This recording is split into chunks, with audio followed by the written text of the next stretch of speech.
everyone, it's Leandra and welcome back to another video. In this video, I'm going to be discussing a very anticipated and important release of 2020 that almost everyone has been looking forward to, and that is of course no other than Chain of Gold by Cassandra Clare. Chain of Gold is essentially kicking off the fourth or fifth series in the Shadowhunter Chronicles world. It is the second series chronologically following the Infernal Devices.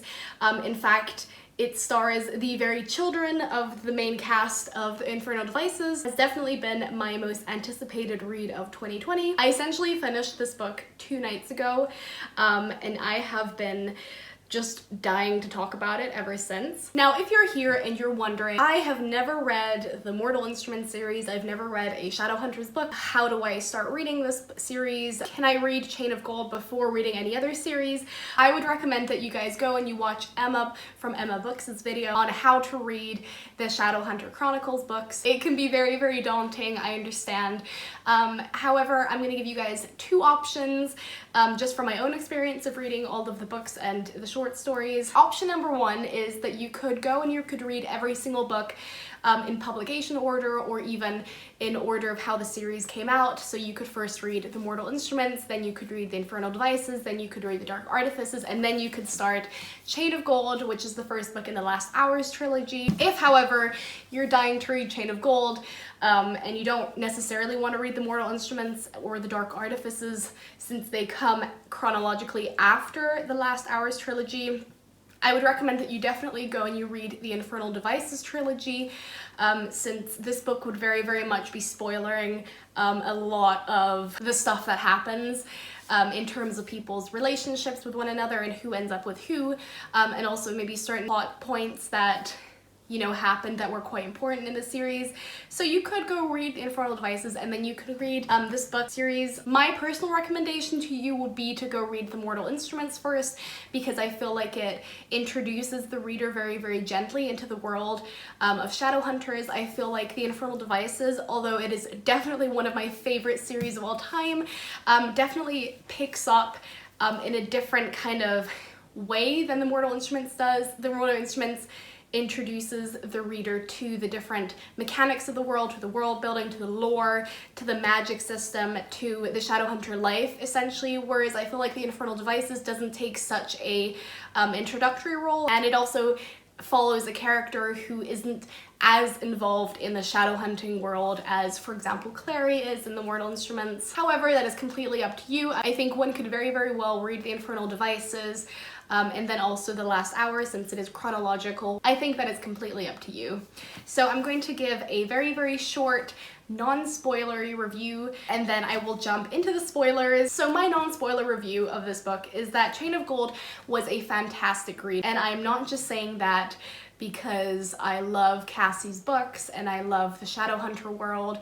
I'm saying that genuinely just from an objective point of view, where I feel like her writing is just extremely phenomenal. I feel like it's very detailed. You can really relate to the characters. The characters themselves are much more diverse, and I genuinely feel like when I read Chain of Gold, I felt like I was transported to, the 1900s in London. The characters are very relatable, very human and down to earth, despite the fact that as Shadowhunters they're pursuing a career that none of us readers can really relate to, I guess, if that makes sense. We're not warriors, they are, but the struggles that they go through, the relationships that they build with one another, and the pain and the suffering that they feel is all very real and raw. So I gave this book 5 out of 5 stars. I don't have that much to criticize about it, except for the fact that it was maybe a tad slow at the beginning, which honestly didn't bother me so much, just because I was super interested to read about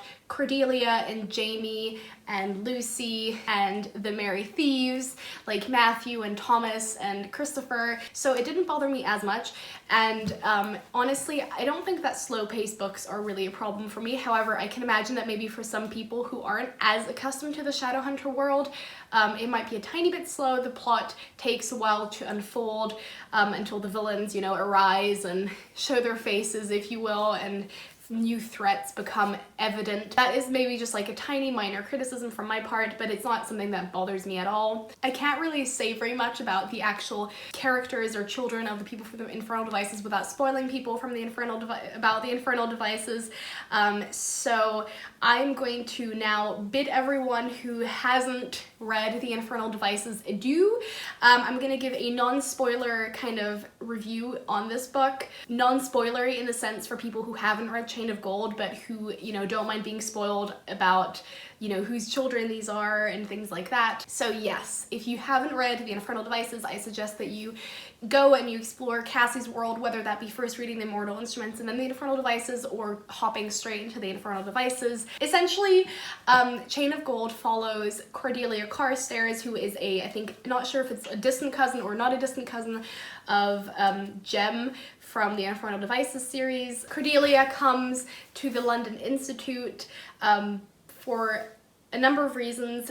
One of the reasons is that she is to become a parabatai of Lucy Herondale, who is the daughter of Will and Tessa. However, there is also some conflict or issue going on in her family, which also kind of unfolds as the story goes on.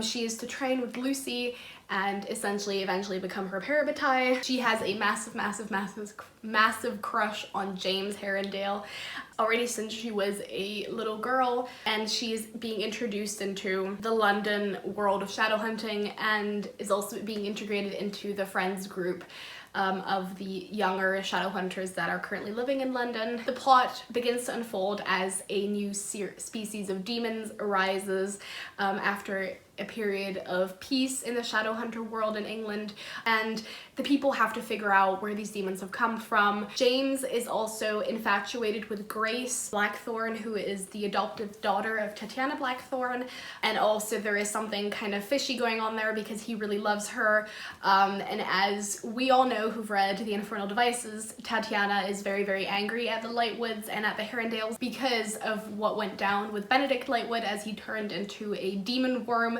and then essentially also killed her husband.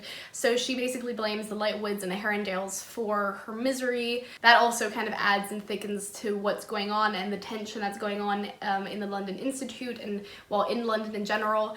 And I was honestly very, very interested as to how Grace and James's relationship was going to unfold. We saw hints and glimpses of that relationship in some of the short stories that Cassie released. So I was very interested in seeing how that was going to play out. I was also really happy to see a new Shadowhunter, namely Cordelia Carstairs. I mean, James and Lucy, Matthew, Thomas, Christopher, Charles, these are all kids of people from the Infernal Devices, and it's interesting to see a new character added to this world who doesn't really have such a strong tie to this London Institute. And I kind of, almost in a way, I saw this mirror between Cordelia and Tessa. They were both very unfamiliar with London. Their experiences are obviously vastly different from one another. So I thought that was really interesting as well, and she is an amazing main character. She is strong-willed. There's a lot of sadness as well about what's going on in her family. It was really great to see her get integrated into the, you know, London Shadowhunter world. And the coolest thing, honestly, I think one of the nicest things was seeing her wielding Cortana, because as we know, that's a very important sword in the Dark Artifices series. It also appears there. So I thought that was majorly cool. I just love the way that Cassie is able to connect the Mortal Instruments, the Infernal Devices, the Dark Artifices, you know, this now Chain of Gold, and all of the short stories from the Bane Chronicles, from the Shadow Market series, and also from the Shadowhunter Academy stories. I love how she just has these threads that she makes, like she's making a patchwork of a Shadowhunter world. So yeah, I think that's it for my non-spoiler Chain of Gold review. I would very, very much recommend for you to go and read it. It's an excellent book. It has a great narrative, it has a great plot, it has great characters. And obviously one of the great things about this book is seeing Tessa and Will as they're running the Institute. They are now, I think, about 20 years older than they were in the Infernal Devices. They're married. They're very, very sweet together. It's very, very cute. And obviously also seeing Sophie and Gideon and Cecily and Gabriel, all of them just together is so sweet. And Henry and Charlotte, oh, I always loved Henry and Charlotte together. They're so cute. You know, and obviously seeing sort of what happened after the Infernal Devices and how that's affecting them now. In fact, I have to say that it did take me a long time to, you know, get through this book, because I had to really, really try and remember who was whose child and who was the daughter and son of who. So I literally have like the whole front page just has like notes in it with names and who's related to who.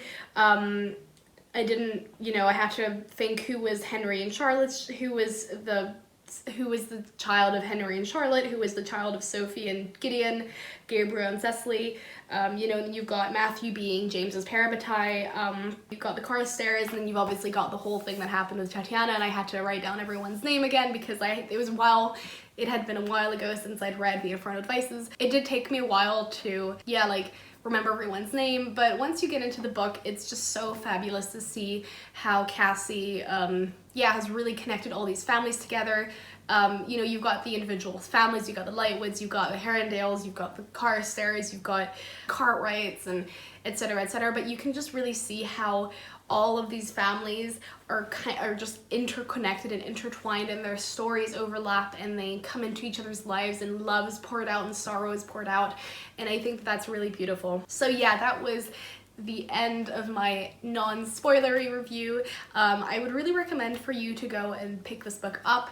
It is an excellent read. I definitely feel like even if you've read all of her other series, this series just adds even more depth, you know? There is more to explore. It's a different culture, it's a different time, so that is obviously also really nice. So yeah, now to the spoilery part. I don't even know where to begin. Like, there are a lot of spoilers that I could talk about, so I'm going to first talk about the relationships. Oh my, oh my. I was like, oh yeah, you know, what could go wrong? Cordelia clearly likes James. James clearly also likes Cordelia. You know, like, why can't they just get together? But of course, Cassie has to come and, you know, ruin these relationships from day one. Right from the start, you have this love triangle developing between Cordelia and James and Grace.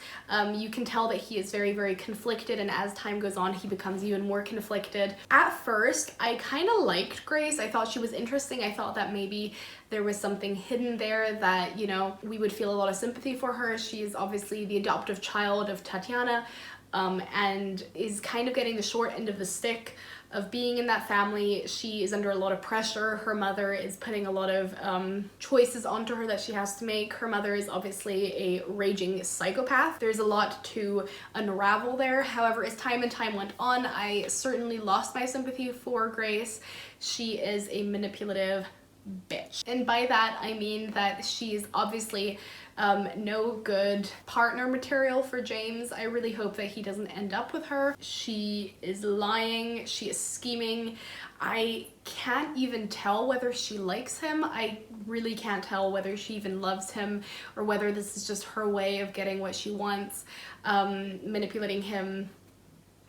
But I don't know. From my current understanding, I do think that she does love him, but this love is just twisted, and she's obviously got some kind of power, because I'm pretty sure that there was this scene where she got Matthew to kiss her, and he sort of like almost felt compelled to kiss her. So I definitely feel like there's something there, whether that's some kind of demonic curse that was placed on her, or whether it's something that her mom did, that she has this power to almost like allure people, to bring them into her like sort of like seduction. I can't really explain it better than that.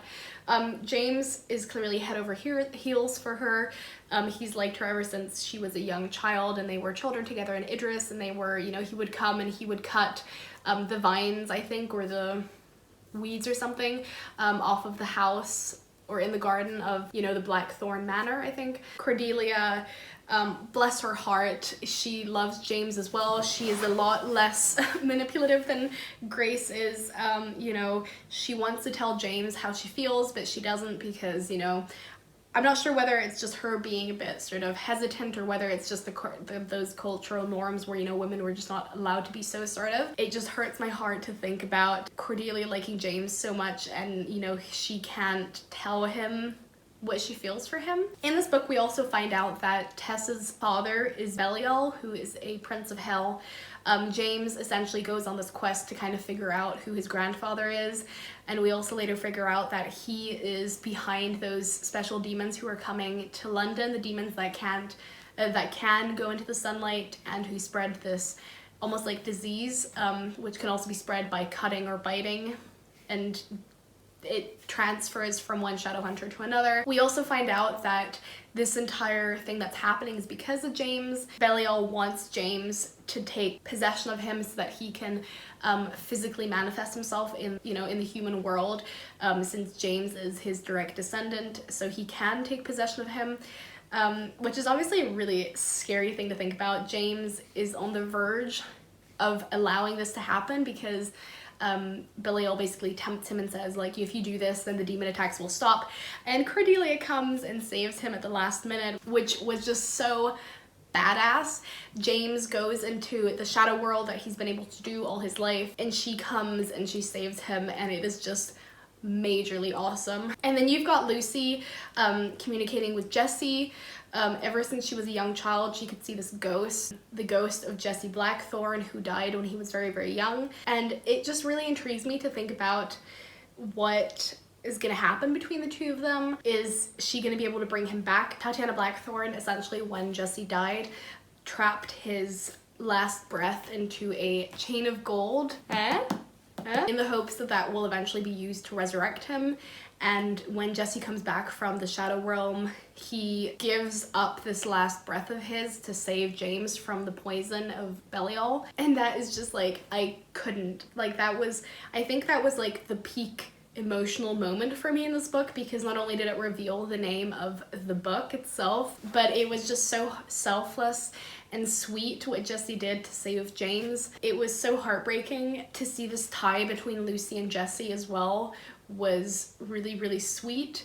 She vowing to bring him back again. I'm very intrigued to see whether that is going to happen in the next book or in the last book. So that is definitely a plot that needs to be developed or will be developed, hopefully. Something that I also really enjoyed was seeing Alastair and his relationship with both Cordelia and also with Charles.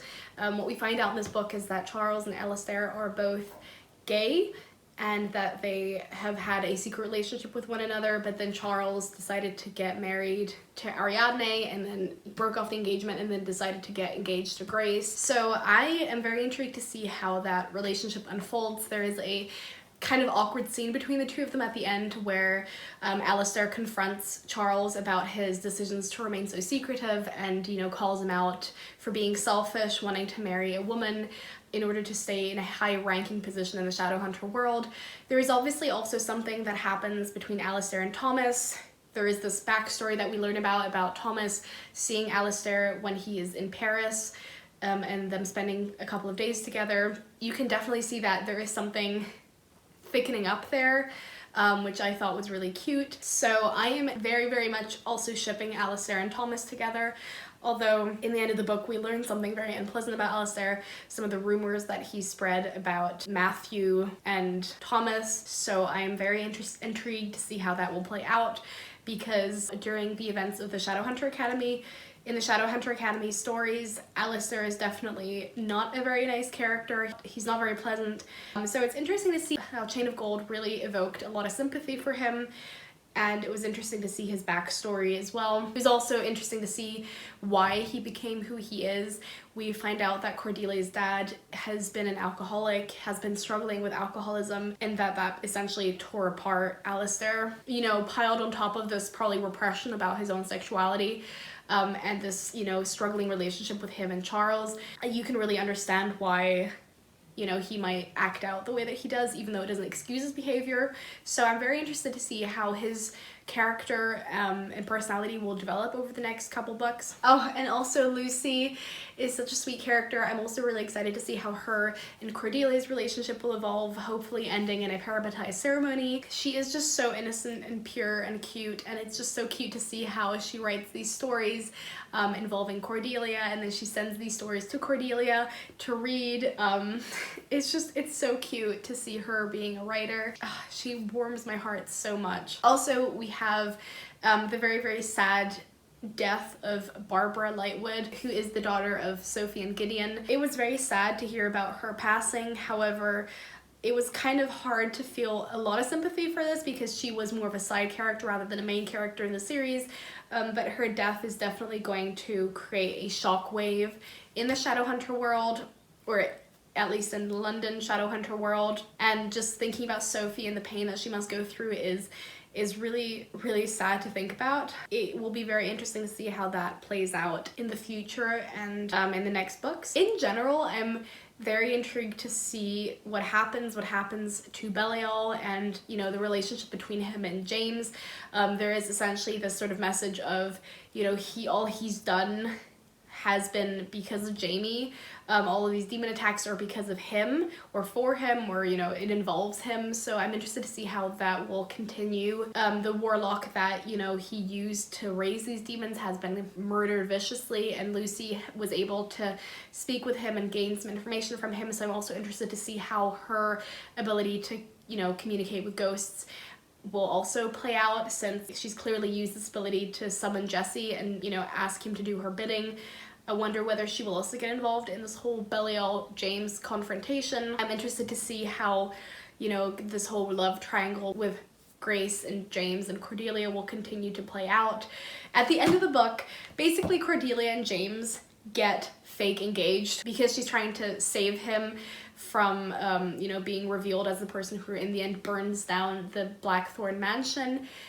She kind of brings shame upon herself, you know, in this time by saying that James spent the night with her, which would have in that time period as a woman have brought a lot of shame onto herself. She would have probably never been able to marry, and so James sort of saves her from that by agreeing to get engaged with her and get married to her for 1 year.